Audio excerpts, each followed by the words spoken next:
Warahmatullahi wabarakatuh. Selamat pagi.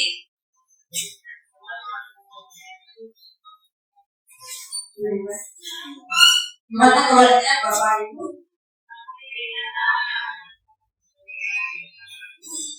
Ya, baik. Ya, hormat Bapak para kepala dan pembina saya hormati. Senang sekali kita dapat berkumpul di tempat ini. Tentunya kita patut untuk bersyukur kita mendapatkan iman yang begitu besar bagi sertasi ini dalam kegiatan simulasi penyebaran pemahaman dan pengalaman penerapan budaya di mana tugas saya dalam sebagai calon sebagai tulis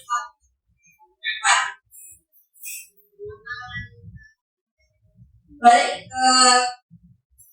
Bapak Ibu, budaya positif. Kalau kita mendengar kata budaya positif, maka apa yang terlintas dalam pikiran kita?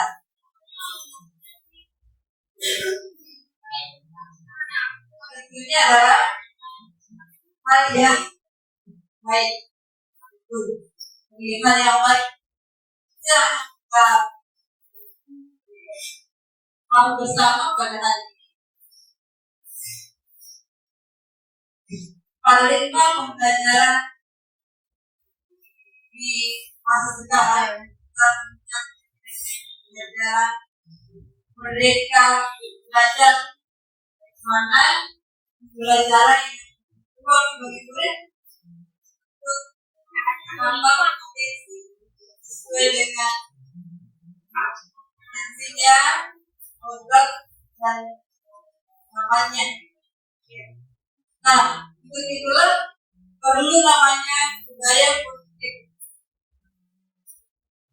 Kenapa budaya positif perlu? Setiap minimal kita membutuhkan seluruhnya budaya positif.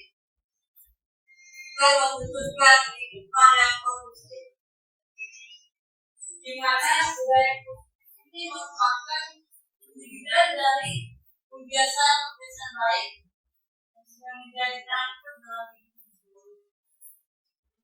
Jadi budaya positif ini dapat diwujudkan dengan menerapkan positif dalam budaya positif antara lain konsep tentang disiplin positif, motivasi perilaku, kemudian kontrol dulu, keyakinan kelas, serta melakukan proses eksekusi.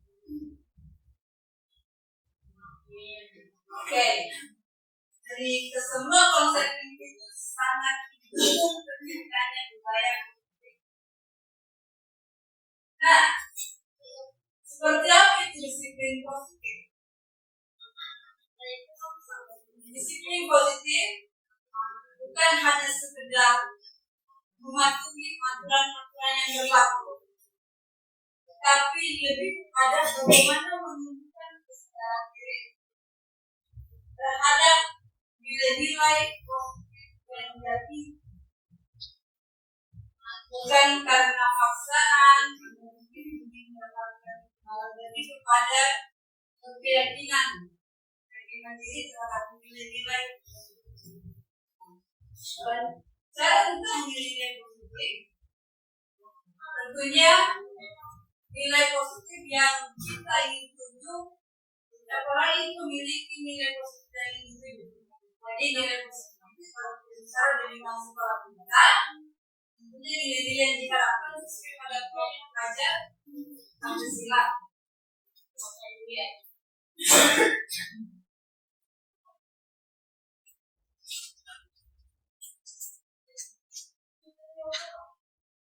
Nah, kebutuhan dasar manusia ada 5. Indonesia yang mendorong seseorang melakukan suatu kegiatan atau mendapatkan tujuan tertentu. Yang pertama adalah kebutuhan bertahan hidup. Jadi kebutuhan untuk mempertahankan hidup. Ini lebih kepada kebutuhan yang sangat mendasar.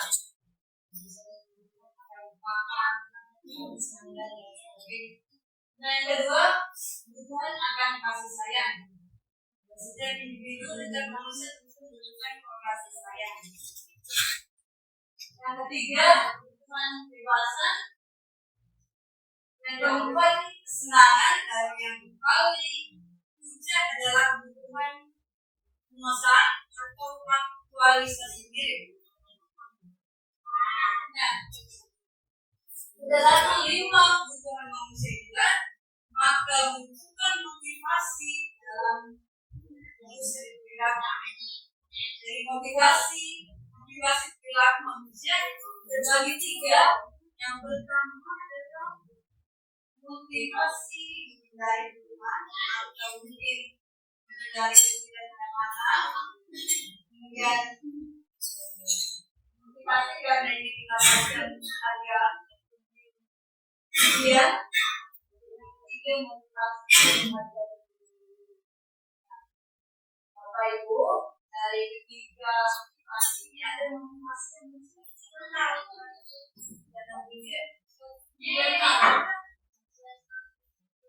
dan yang mana menurut Bapak Ibu yang masih bersama? Apakah ini dari Tuhan, dari diri sendiri, atau ingin mendapatkan kebahagiaan?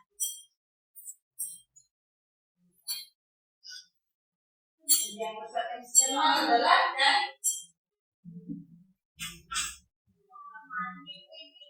kebahagiaan.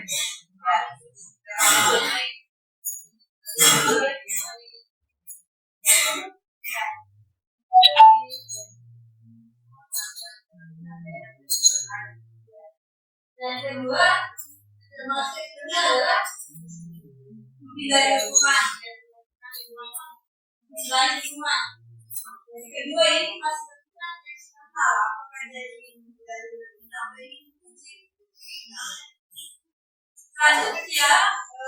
ada di sini ada motivasi yang internal. Motivasi yang perlu dikembangkan, motivasi yang bersifat internal, motivasi yang internal, aku hanya memberikan saudara atau yang dagingnya. Iya, baik. Jadi kita melepaskan motivasi internal pelan-pelan, bukan motivasi internal dan bukan berarti motivasi sangat penting, tapi lebih kepada bagaimana kita menggunakan motivasi eksternal itu sesuai dengan kondisi dan tidak menggunakan secara terus-menerus karena akan menemukan atau menghambat motivasi lain. Jadi motivasi yang dibutuhkan. Nah, selanjutnya kita kembali ke 5 posisi konsol sebagai guru. Jadi 5 posisi konsol sebagai guru ini adalah 5 pendekatan yang sering digunakan, yang banyak digunakan dalam menghadapi murid kita. Yang pertama ada posisi sebagai guru, yang kedua ada posisi salah, yang ketiga posisi sebagai teman, yang keempat posisi pemantau, dan yang kelima posisi sebagai manajer. Sebelum kita mengkaji lebih jauh, Bapak Ibu, yang mana Itu yang harus kita terapkan. Apakah itu iman, memantau, bersalah ke manajer. Manajer, makanya ya baik. Posisi yang disepakati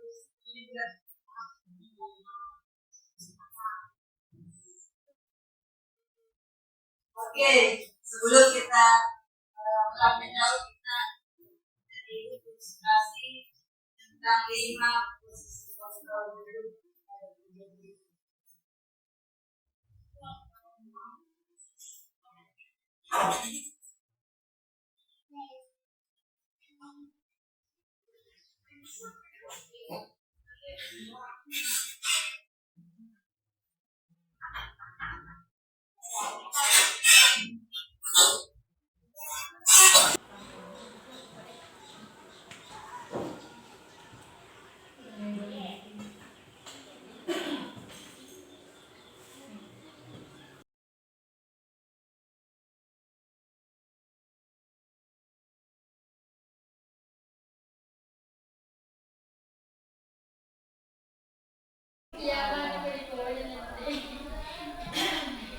Baik, kita perhatikan video berikut ini.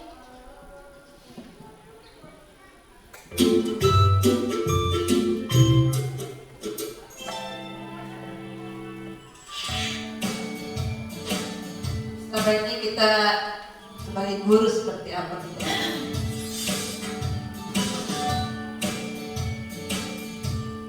Halo, Bapak Ibu Guru calon guru penggerak.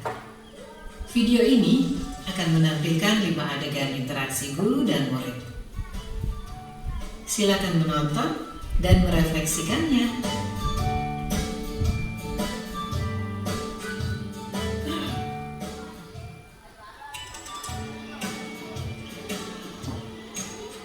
Pagi anak-anak, silakan PR yang kemarin Ibu berikan diletakkan di meja.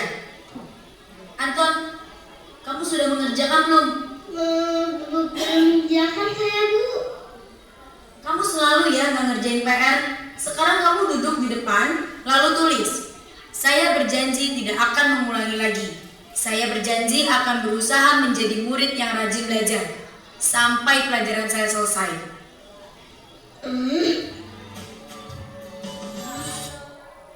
Gimana? Tadi ini perilaku kontrol guru menghukum. Iya. Nah sekalian Bu Rahma menghukum. Jadi guru yang menggunakan pendekatan posisi kontrol menghukum cenderung untuk mengeluarkan kata-kata yang kasar ya, atau mungkin bersikap yang tegas ya. Bahkan guru yang berperilaku dengan posisi kontrol yang menghukum ini dengan tujuan untuk membuat siswa jerah. Tetapi posisi penghukum ini Bapak Ibu tentunya ada banyak kekurangan ya. Jadi bahkan bisa mempengaruhi kondisi murid kita ya, baik psikisnya juga. Mungkin kalau bagi anak-anak yang memiliki mental yang kuat itu tidak terpengaruh, bahkan menganggap biasa-biasa saja. Tapi untuk anak yang kondisi mentalnya lemah itu akan sakit hati, bahkan mungkin menyimpan dendam sampai lama ya. Mungkin kita yang dulu waktu sekolah sering mendapatkan hukuman dari guru-guru kita ya, terkadang seperti itu, dan sampai sekarang itu kita masih mengingat itu, sangat terkesan itu ya. Jadi mudah-mudahan kita bisa menghindari posisi kontrol sebagai penghukum ya teman-teman ya.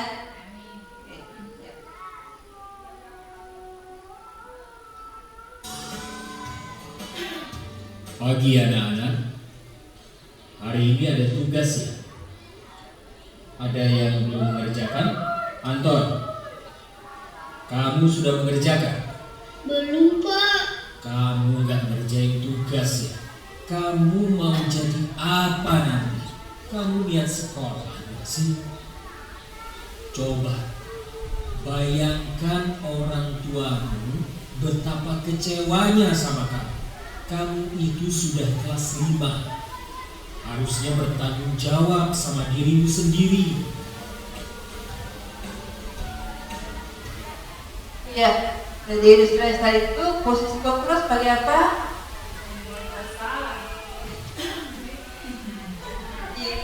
Membuat bersalah. Iya, membuat bersalah. Iya, jadi kata-kata yang dikeluarkan itu cenderung menggunakan kata-kata yang membuat orang kasihan atau mungkin menggugah perasaan orang, membuat bersalah. Nah, mungkin kita kadang ya menggunakan posisi kontrol ini, ya masih kadang pernah menggunakan posisi kontrol sebagai membuat bersalah pada siswa. Ternyata Bapak Ibu, penggunaan posisi kontrol ini memiliki efek yang kurang baik pada siswa, karena siswa itu cenderung untuk merasa dirinya bahwa tidak berguna, tidak bermanfaat bagi orang lain. Jadi kurang memunculkan semangat atau motivasi siswa. Ya, jadi kita harus berhati-hati menggunakan posisi kontrol supaya membuat merasa bersalah. Kalau perlu kita hindari seperti itu. Baik, beda yang ketiga. Maaf Bu, saya terlambat. Ya udah, nanti jangan diulangi lagi ya. Kalau kamu rajin, ibu senang lihatnya. Ya, lain kali tepat waktu ya masuknya. Tas dulu dong. Kita kan teman. Wah, jadi kalau aku terlambat lagi, apa ya?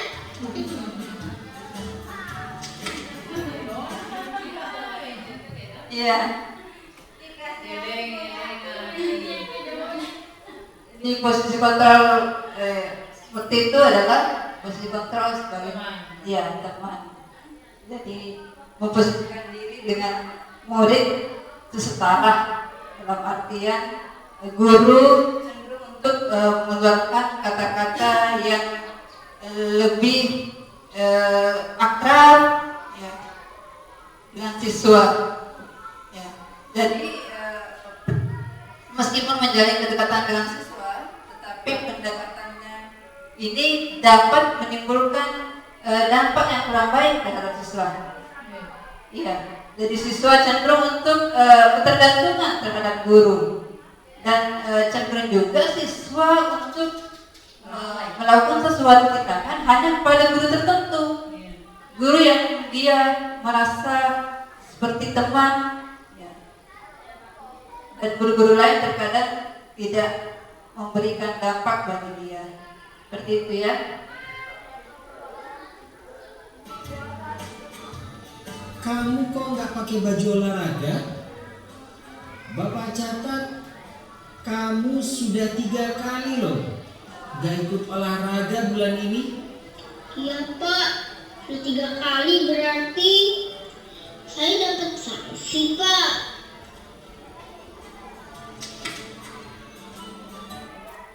Posisi kontrol dari ilustrasi di atas termasuk posisi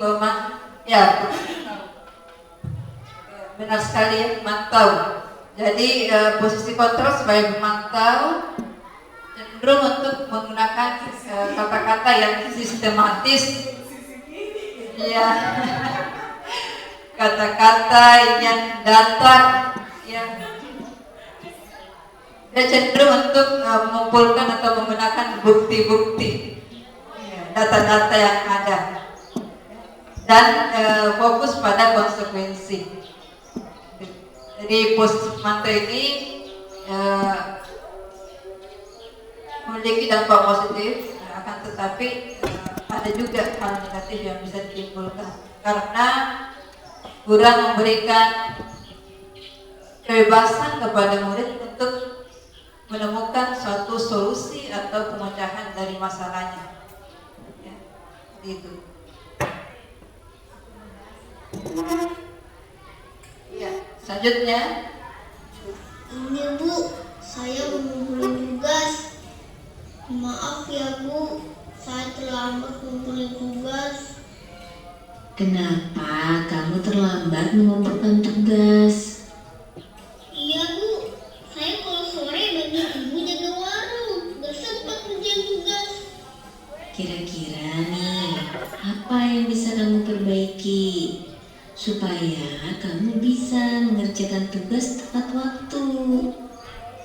Coba, kapan biasanya kamu membantu ibu jualan? Jam 6 sampai jam 8 malam Bu. Bagaimana kalau kamu membuat jadwal? Kapan kamu akan mengerjakan tugas? Oh gitu ya Bu, saya coba deh Bu, terima kasih Bu.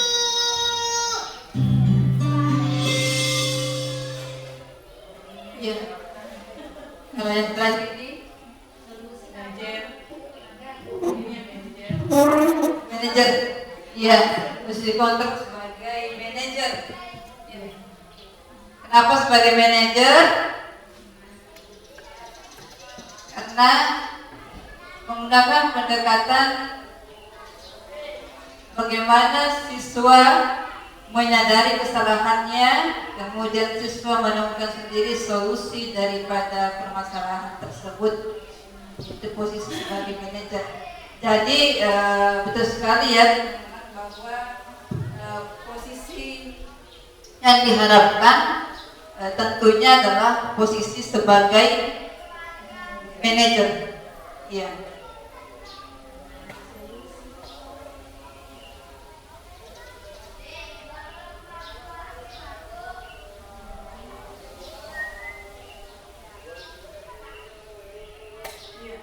Posisi sebagai manajer yang kita harus munculkan sebagai guru. Mudah-mudahan kita semua di sini bisa menerapkan dalam lingkungan sekolah kita, ya, Bapak Ibu ya.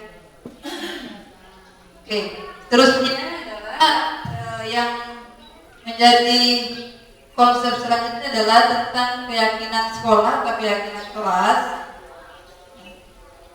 Keyakinan sekolah atau keyakinan kelas ini menjadi penting kita terapkan, meskipun sebelumnya sudah ada tata tertib, ada bahkan kesepakatan kelas yang kita buat, akan tetapi karena kesepakatan kelas atau tata tertib yang terada terkadang tidak bisa memunculkan banyak hal. Ya. Jadi terkadang masih belum tercover di situ, sehingga perlu adanya keyakinan berdasarkan pada nilai-nilai yang kita yakini bersama, nilai-nilai universal. Makanya muncul istilah keyakinan sekolah atau keyakinan kelas.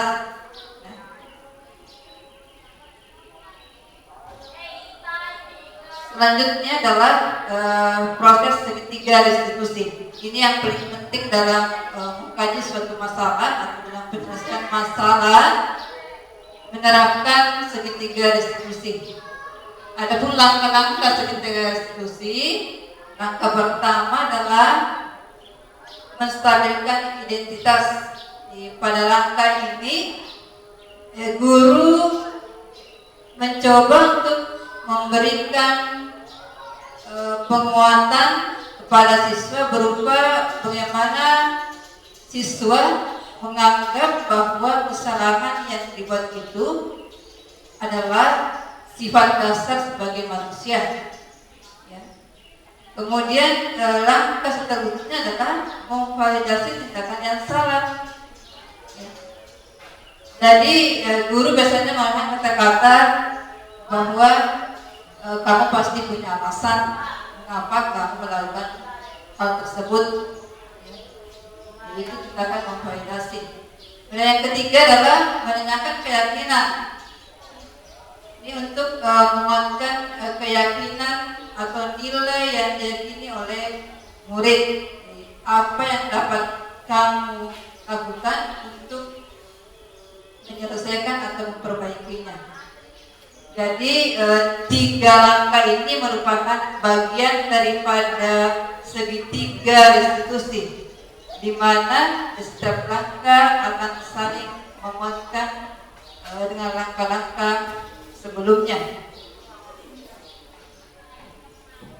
Jadi apakah setiap masalah harus diselesaikan dengan cara segitiga restitusi? Tentunya tidak semua juga ya, karena ada hal-hal yang terkadang kita bisa menerapkan cuma 1 langkah atau 2 langkah saja, atau bahkan untuk masalah-masalah sederhana itu pendekatan juga sederhana. Tapi kalau untuk hal-hal yang kadang kompleks, maka kita harus berhati-hati untuk melakukan pendekatan untuk menyelesaikan masalah tersebut. Maka segitiga restitusi ini sangat tepat untuk kita terapkan. Gimana Bapak Ibu? Apa masih semangat? Semangat ya. Ya. Jadi kita coba kita cek pemahaman kita tentang materi yang sudah kita ikuti bersama. Oke, kalau guru mengeluarkan kata-kata seperti ini, kamu selalu saja membuat masalah. Apa kamu tidak kasihan dengan orang tuamu? Ini termasuk posisi kontrol apa? Membuat merasa bersalah. Iya. Membuat bersalah. Iya, membuat merasa bersalah 100. Iya. Oke. Selanjutnya, kamu pasti bisa datang ke sekolah lebih awal. Lakukan ini demi ibu ya. Ini posisi kontrol sebagai, iya benar sekali, benar ya, sebagai teman. Iya 100 sebagai teman. Di kata-kata ini lakukan demi ibu ya. Oke. Selanjutnya, Memantau. ibu perhatikan kamu sudah 3 kali tidak mengumpul tugas kamu dan tahu kan konsekuensinya sebagai pemantau ya. Jadi iya ada kata-kata memperhatikan, ada data yang diberikan dan berbicara tentang konsekuensi. Lanjut, lagi-lagi kamu terlambat. Kamu harus menulis tidak akan terlambat lagi sebanyak 100 kali. Penghukum, iya. 100 sebagai penghukum. Oke, terakhir, punya nilai tinggi pasti membuat rasa bangga. Tetapi bukan berarti bisa merendahkan orang lain. Apa yang bisa kamu lakukan untuk perbaikinya? Ini ada kasus anak yang sering meremehkan temannya dan dilakukan langkah-langkah seperti ini. Itu termasuk manajer ya, sekali manajer. Jadi posisi sebagai manajer itu harus lebih kepada penerapan segitiga restitusi dalam menyelesaikan suatu masalah. Tujuannya agar murid menjadi terampil dalam menyadari kesalahannya dan mampu menemukan solusi pemecahan daripada masalah yang telah dilakukan. Oke. Ya. Jadi demikian pemahaman tentang modul 1-4 yang bisa saya sharing kepada teman-teman. Jika ada hal yang didiskusikan, kita bisa berdiskusi bersama. Sebelum kita melangkah ke sesi berikutnya. Jadi selanjutnya sesi selanjutnya adalah sesi berbagi pengalaman dan penerapan modul 1.4. Jadi selama saya mempelajari modul 1.4 ini, saya pun mencoba untuk menerapkan dalam kegiatan di sekolah. Iya. Jadi pengalaman saya adalah pengalaman yang saya peroleh adalah dengan melakukan konsep keyakinan kelas. Jadi saya mencoba menerapkan keyakinan kelas, ya, tentunya dengan melibatkan siswa, ya, mengajak siswa untuk membuat daftar pernyataan-pernyataan yang menjadi harapan atau impiannya, kemudian mengubah dalam bentuk nilai-nilai universal, ya.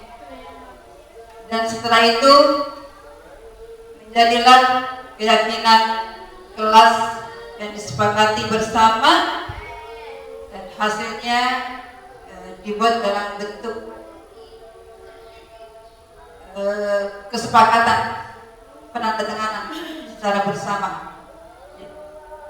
Jadi hal tersebut tentunya memberikan dampak terhadap siswa, di mana siswa sudah mulai menerapkan keyakinan kelas tersebut, meskipun belum maksimal, tapi sedikit demi sedikit sudah mulai menerapkan dengan rasa tanggung jawab. Selanjutnya, pengalaman selanjutnya adalah melakukan restitusi bersama murid. Dalam melakukan restitusi bersama murid, saya menerapkan proses langkah-langkah restitusi yang terdiri dari 3 langkah itu, di mana dalam penyelesaian masalah seperti kasus pembulian. Jadi pada kasus pembulian saya mencoba untuk mengajak siswa melakukan restitusi hingga dia sendiri mampu untuk membuat penyelesaian masalah.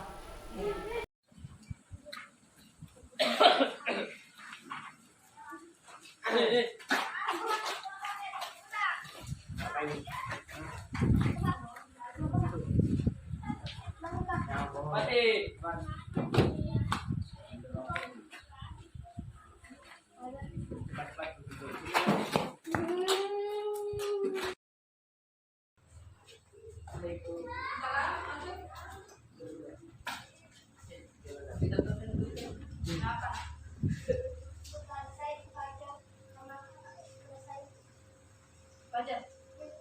Siapa yang baca?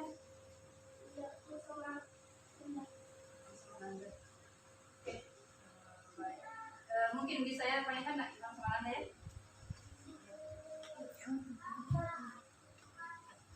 Ya, sabar ya, tenang ya.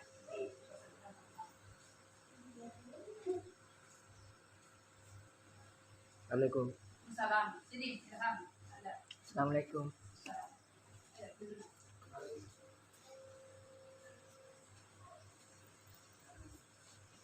Nah, Ilham, Anda tahu tidak kenapa dipanggil? Tidak tahu. Coba ingat lagi apa yang kamu lakukan sama Riki tadi. Sudah ingat? Tidak. Coba apa tadi yang kamu lakukan sama Riki sampai dia menangis? Oh, kamu mau bilang Riki terpaksa ya? Nah, jadi ini tak Ilham ya, Anda.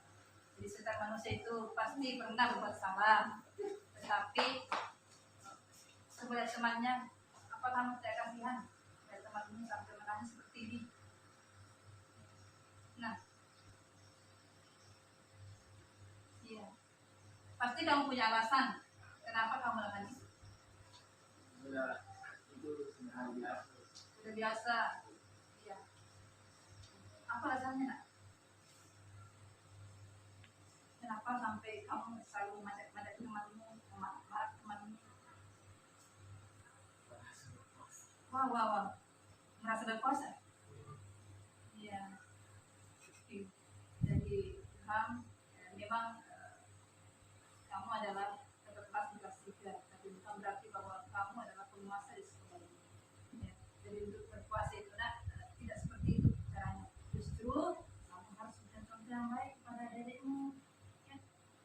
Nah, jadi pasti teman-temanmu menghargai kamu, menghormati kamu.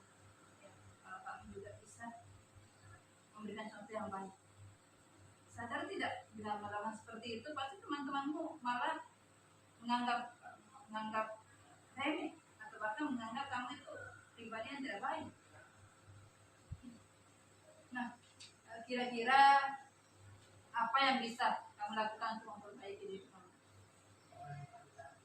Tidak berbuat itu lagi, janji. Oke. Nah, masih ingat kan dengan kesepakatan kelas kita? Masih ingat? Ya. Jadi kesepakatan kelas kita, jadi itu harus kalian lakukan dengan baik, tanggung jawab dengan baik. Selain berjanji tidak mengulangi lagi, apalagi yang akan kamu lakukan sekarang ini? Tulis sekali di sini. Ya, namanya ya. Silakan coba. Apa namanya? Ya, sudah ya.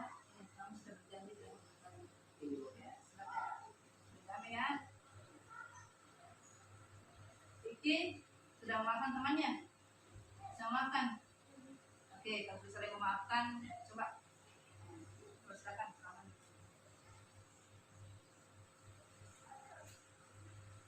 Baik, nah, terima kasih. Ibu sangat senang dengan keinginan kalian untuk menghasilkan yang baik. Ya, dari Ilham dan Anda berjanji jangan lagi mengulangi ya. Dan mungkin juga harus bisa memaafkan temannya. Oke, ya Ibu ucapkan terima kasih. Silahkan kembali kelas ya. Oke. Ya. Padel? Kenapa? Aku dibully. Siapa? Aku sama Wisnu. Oleh Sresna. Dibully kenapa? Oh iya, nanti Ibu panggil oleh sama saya. Kamu yang sabar ya. Tenang dulu ya. Ya. Piana, sini. Coba kamu panggil Aulia sama Istana ya. Panggil dulu.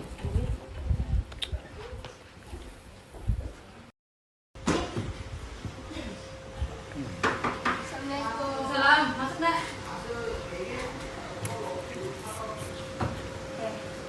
Silakan duduk.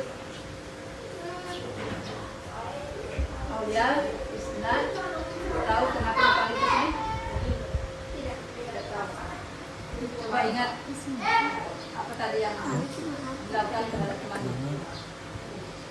Ingat, bisa ceritakan seperti apa tadi kejadiannya? Tadi kami mendapatkan nilai ujian, lalu kami mengambil kertas. Sampai robek kejadiannya dari Aulia, Isna, jadi benar seperti itu tadi yang diceritakan sama Adel. Jadi tadi kedapatan Adel menangis di suatu ruangan.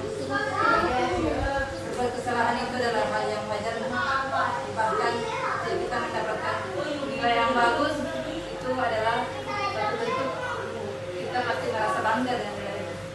Tapi tentunya kita juga jangan sampai menyakiti orang lain. Karena aku tahu pasti ada alasan Aulia dan Isna melakukan itu. Apa alasannya sehingga berbuat seperti itu kepada Adel?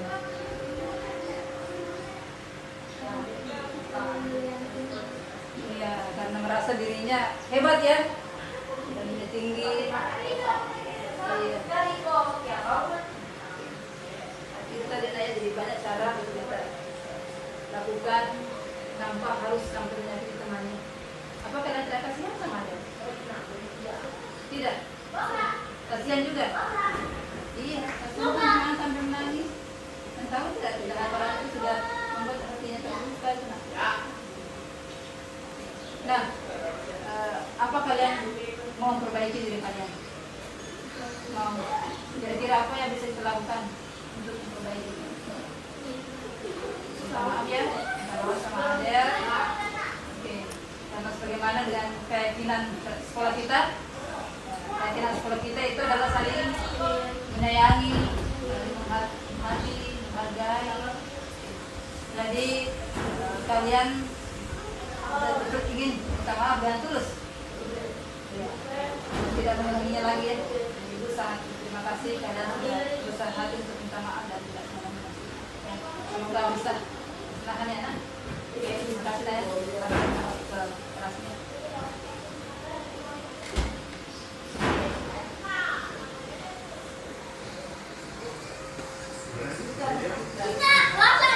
Assalamualaikum warahmatullahi wabarakatuh. Perkenalkan, nama saya Putri Aulia Cahyani, berasal dari siswa SMP 3 Pamana, di mana saya berperan sebagai pembulian terhadap Adel. Baik, setelah saya dan teman-teman saya melakukan praktek restitusi, saya merasa mendapatkan banyak pelajaran yang bagaimana seharusnya saya bertingkah laku yang baik dan sesuai dengan nilai-nilai yang saya yakini, dan dapat memperbaiki kesalahan yang pernah saya perbuat dengan penuh bersungguh-sungguh. Seperti itu teman-teman. Terima kasih untuk segala perhatiannya, atas waktunya, bisa hadir di tempat ini bersama-sama dan mendukung kegiatan yang tentunya yang saya lakukan ini. Mudah-mudahan kita bisa berkolaborasi, kerjasama, dan saling melengkapi satu sama lain sehingga kualitas sekolah kita dan budaya yang positif yang ada di sekolah kita semakin tertanam dan akan kuat. Oke, baik, demikian saya akhiri dengan ucapan wassalamualaikum warahmatullahi wabarakatuh.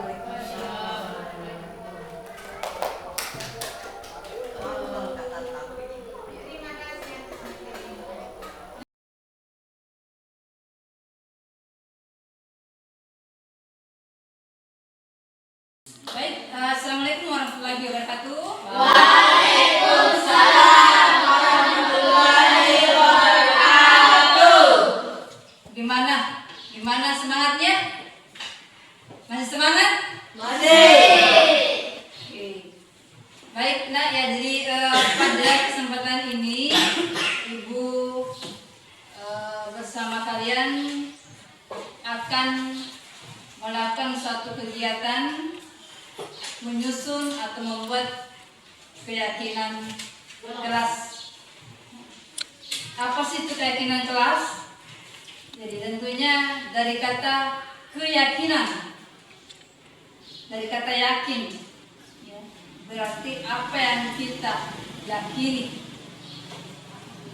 Nah, keyakinan yang kita yakini tentunya nilai-nilai yang bernilai baik, nilai-nilai yang positif, ya, yang kita yakini.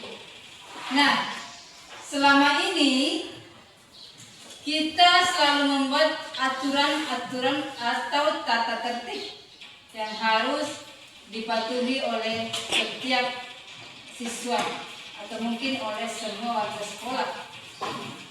Tetapi untuk kali ini kita akan mencoba merumuskan atau membuat satu keyakinan yang bisa kita laksanakan, dan itu diyakini nilai-nilai itu dalam diri kita. Nah, coba kalian pikirkan, menurut kalian apa yang kita inginkan atau yang kita harapkan dan apa yang tidak diharapkan dalam bentuk suatu pernyataan. Contoh, kita menginginkan siswa hadir tepat waktu. Ya. Contohnya siswa datang tepat waktu. Coba kalian membuat satu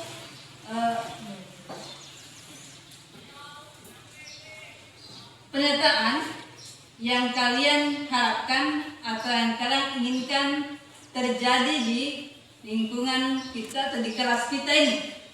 Jadi kalian berkesempatan di sini bukunya kertas, kembalikan untuk membuat satu pernyataan tindakan yang kalian inginkan, apa yang tidak kalian inginkan.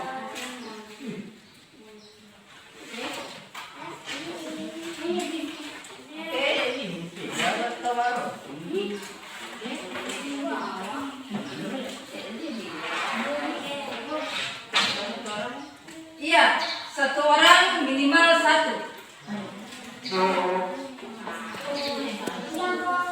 Jadi kalian tulis sesuai dengan apa yang kalian inginkan.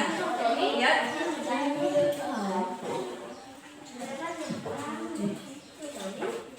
Iya, silakan kalian tulis.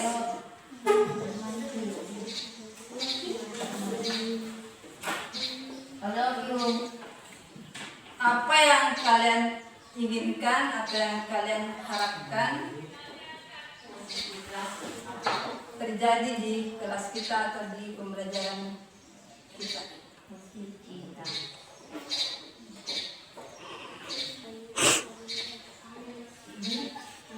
Tindakan apa yang kalian harapkan tampak atau terlihat di aktivitas atau kegiatan kita di kelas. Iya. Satu orang minimal satu. Minimal satu ya. Kalau ada yang ingin menuliskan dua bisa. Tapi paling sedikit satu. Oke? Sudah? Kalau sudah, silakan ditempel di papan. Oke, ya, tempel ya.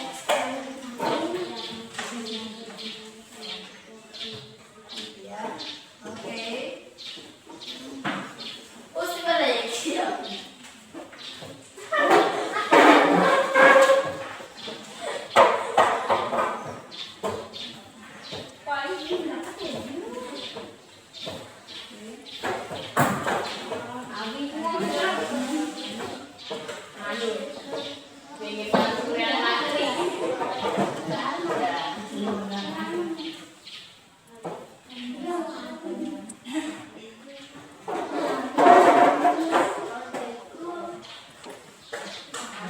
Ya, sudah ada 5. Menunggu yang lain.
Bisa dah? Ada yang belum? 9. Ya. Oke.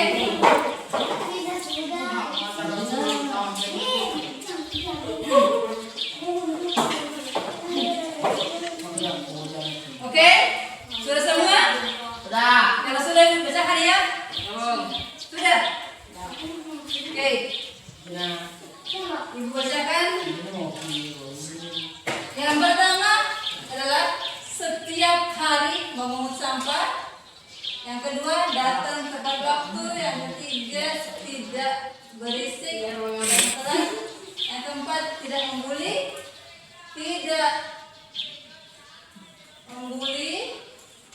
ruangan bersih, murid datang tepat waktu. Setiap masuk belajar harus membersihkan kelas. Murid sebelum masuk kelas harus membersihkan, membuat jadwal tiket.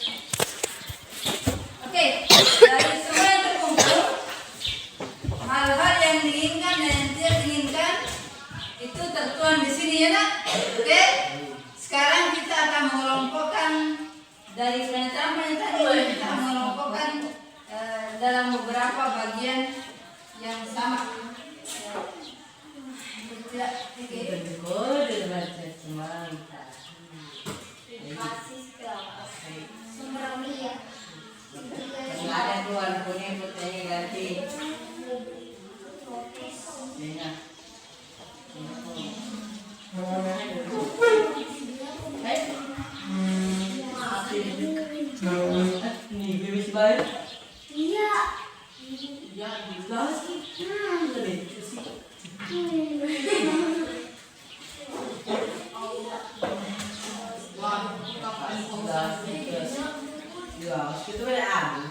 Oke, kita sudah mendapatkan seperti ini. Yang pertama adalah masalah kebersihan, menjaga kebersihan ruang kelas. Kemudian tidak membuli, tidak melakukan pembulian. Kemudian tidak berisik di dalam kelas. Dan kemudian datang tepat waktu. Jadi dalam membuat keyakinan kelas, kita harus membuat dalam bentuk kalimat positif. Jadi tidak boleh menggunakan kata-kata tidak atau jangan. Jadi kita menggunakan kalimat positif. Misalnya, kalau di sini muncul kata-kata tidak membuang sampah sembarangan, maka kata-kata positifnya adalah membuang sampah pada tempatnya. Jadi hanya merubah pernyataan negatif menjadi pernyataan yang lebih positif. Itu syaratnya. Oke. Kemudian yang kedua, dari kesemua harapan-harapan tersebut harus kita buat dalam bentuk nilai-nilai yang universal, yang berlaku secara umum. Ya. Karena kalau kita ingin menuliskan satu persatu, ya itu mungkin saja ada hal-hal yang tidak muncul di kesepakatan ini. Jadi harus dibuat dalam bentuk nilai yang lebih universal. Artinya, misalnya dalam hal bersihan di sini ada banyak disampaikan di sini. Harus menyapu sebelum masuk belajar. Kemudian membersihkan ruangan kelas. Setiap harinya memungut sampah. Ya, itu kan ada beberapa poin. Tapi kita bisa membuat menjadi satu poin atau satu nilai yang bersifat universal. Kesemuanya ini masuk pada nilai-nilai apa yang kita yakini? Nilai universal. Misalnya nilai kebersihan. Berarti kalau kita katakan nilai kebersihan, menjaga kebersihan, itu sudah masuk semua di sini. Ya. Jadi mengurangi sampah, membuang sampah pada tempatnya, menyapu ruang kelas, itu sudah masuk semua di nilai menjaga kebersihan. Nilai kebersihan. Sudah paham? Oke, nah sekarang kita coba. Yang kedua di sini tidak sok jago atau membuli. Berikutnya tidak melakukan pembulian. Kemudian itu kalau membuli berarti tindakan yang mengganggu. Nah, kalau tidak membuli, kalimat positifnya adalah berlaku secara baik. bertindak sopan dan santun. Ya, saling oke, sudah dapat. Berarti kata intinya nilainya adalah nilai saling menghormati.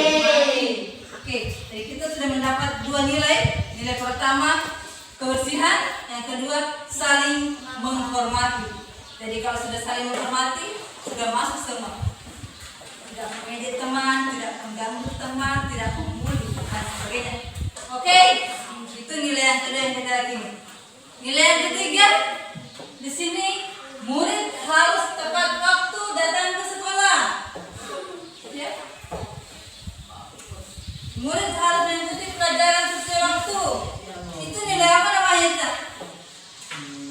Nilai apa yang muncul di situ? Yang kita yakini di situ. Kalau melaksanakan pelajaran sesuai dengan tepat waktu atau datang belajar ke sekolah sesuai waktu, itu nilai apa yang muncul di situ? Nilai disiplin. Oke, bagus. Nilai yang ketiga nilai disiplin. Oke, di sini terakhir ada kata-kata tidak berisik, tidak keras, tidak berisik, artinya tidak mengganggu temannya yang sedang belajar atau dalam proses pembelajaran. Itu termasuk nilai apa kira-kira? Tidak mengganggu berarti dalam bentuk karya positifnya adalah membuat suasana yang aman, nyaman.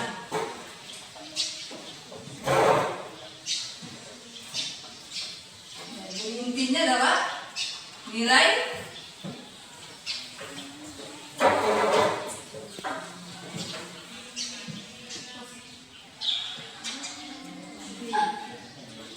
apa yang berkaitan dengan ini?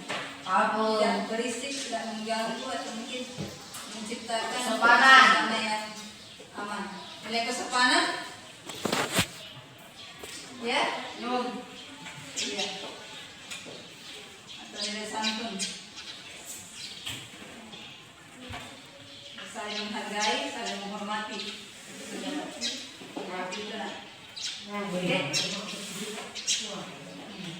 Oke, dari kita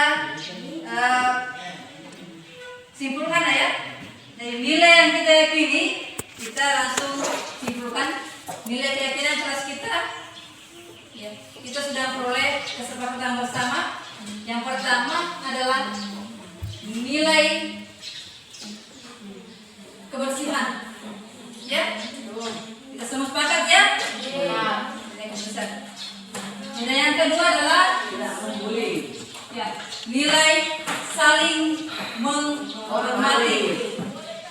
Kita harus saling menghormati, baik kepada sama teman maupun ke guru-guru.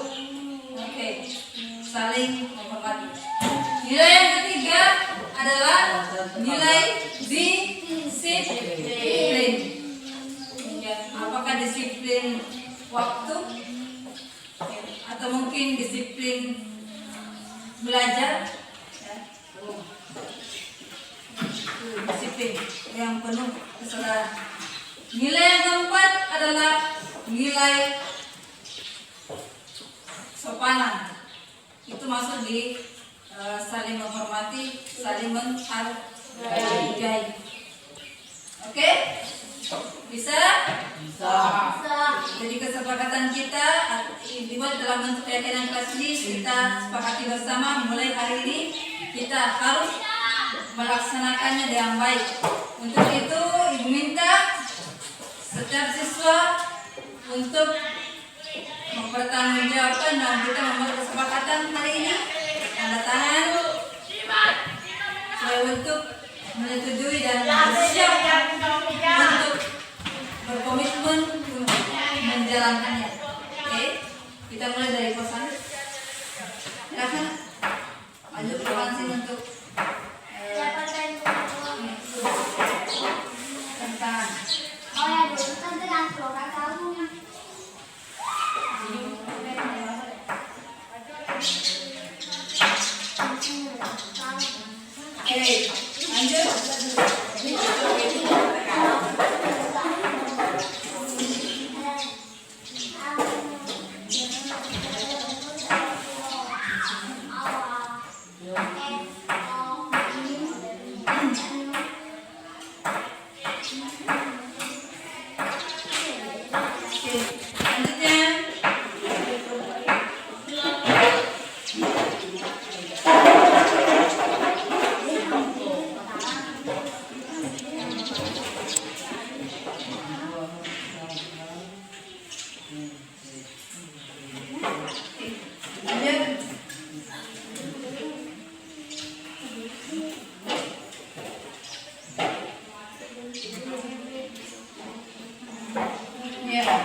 Berikutnya